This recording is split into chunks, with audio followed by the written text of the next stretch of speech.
ശ്ലോകം 55. സൂത ഉവാച ക്ഷണമാത്രേണ തജ്ഞാത്വാ വാക്യമോജേ മുനീശ്വര.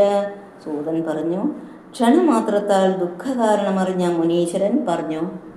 നാരദോവാച ശൃണുഷ്വാവഹിതാ ബാലേ യോഗോയം ദാരുണക്കലേ.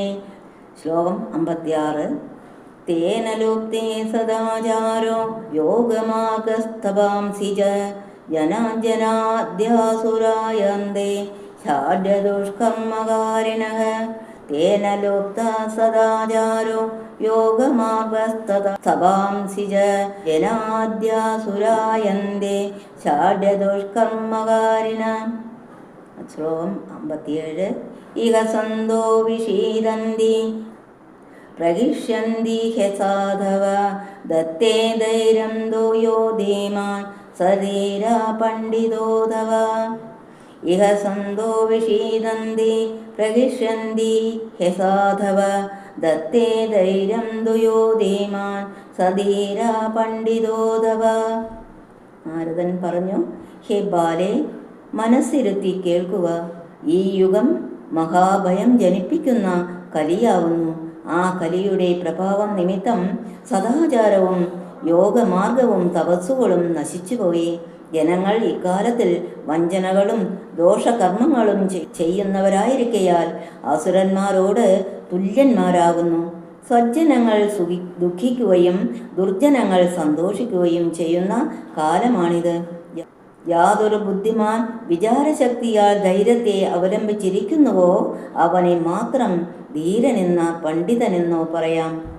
ശ്ലോകം 58. അസ്പൃശാനാവലോകേയം ശേഷഭാരഗരീധര വർഷേ വർഷേ ക്രമാജാത മംഗളം നാവിദൃശ്യതേ. അസ്പൃശ്യേനാവലോകേയം ശേഷഭാരഗരീധര വർഷേ വർഷേ ക്രമാജാത മംഗളം നാവിദൃശ്യതേ. അസ്പൃശ്യ ശ്വസിപ്പാൻ അയോഗ്യ, അവലോകനം ചെയ്യുവാൻ അയോഗ്യ. ശേഷഭാരകരി ആദിശേഷന് ഭാരമായിരിക്കുന്ന. ധര ഭൂമി. വർഷേ വർഷേ വർഷം തോറും. ക്രമാജാത ക്രമത്തിൽ ജാതയായി. മംഗളം കല്യാണം. ന ദൃശ്യതേ ദർശിക്കപ്പെടുന്നില്ല. ഈ ഭൂമി പ്രതിവർഷം ക്രമത്തിൽ തൊടുവാനും കാണുവാനും കൊള്ളരുതാത്ത വിധത്തിൽ ദുഷിച്ച് വരുന്നതിനാൽ ആദിശേഷന്റെ ശിരസിൽ ഭാരബോധയായിട്ടിരിക്കുന്നു.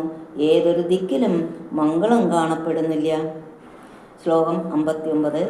നത്താമേ സുതേ സാഹം കോപി പശ്യതി സാമ്പ്രതം ഉപേക്ഷിതാനുരാഗാന്തേ ജർജരൈത്തേന സംസിത.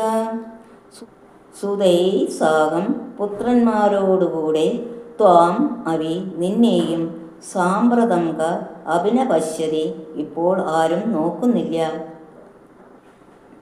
അനുരാഗാന്തേ വിഷയാസക്തി നിമിത്തം അന്ധന്മാരായവരാൽ ഉപേക്ഷിക്കപ്പെട്ടവളായിട്ട് ജർജരത്തേന സംസിത ജീർണയായിരിക്കുന്നു. ഇപ്പോൾ ഭക്തിയായ നിന്നെയും പുത്രന്മാരായ ജ്ഞാനവൈരാഗ്യങ്ങളെയും ആരും തിരിഞ്ഞുകൂടെ നോക്കുന്നില്ല. വിഷയസുഖാശ നിമിത്തം വിവേകഹീനന്മാരായ ആളുകൾ നിന്നെ ഉപേക്ഷിച്ചതുകൊണ്ട് നീ വൃദ്ധയായവളെ പോലെ ഇരിക്കുന്നു. സുതാഭ്യാം സാഹം എന്ന് വേണ്ടതിന് പകരം സുതൈ എന്ന ബഹുവചന പ്രയോഗം ഛന്ദസിനെ അനുസരിപ്പാൻ വേണ്ടിയിട്ടാണെന്ന് ധരിക്കണം. 2 പുത്രന്മാരെന്ന് മുകളിൽ പറഞ്ഞിരിക്കെ ഇവിടെ പുത്രഭാവേന ബഹുവചന പ്രയോഗത്തിന് കാരണമില്ലാത്തതുകൊണ്ട് ഛന്ദോഭംഗഭയത്താൽ ബഹുവചനം ഉപയോഗിച്ചതാകുന്നു. അഭിമാഷം മഷം കുര്യാത് ഛന്ദോഭംഗാങ്കിരം ത്യജേത്. മാഷം എന്ന വാക്കിന് പകരം മഷം എന്ന് പ്രയോഗിച്ചാൽ കൂടെ വിരോധമില്ല. പരന്തോഭംഗം വരാവുന്ന വാക്കുകളെ ഉപയോഗിക്കാതിരിക്കണം എന്നാണ് സാഹിത്യകാരന്മാരുടെ അഭിപ്രായം. ഓം നമോ ഭഗവതേ വാസുദേവായ. ഓം നമോ ഭഗവതേ വാസുദേവായ. ഓം ശ്രീകൃഷ്ണ പരമാത്മനേ നമഃ. തവ പാദാരവിന്ദം ശരണാഗതം വാസുദേവം ജഗത്സർവം. ഓം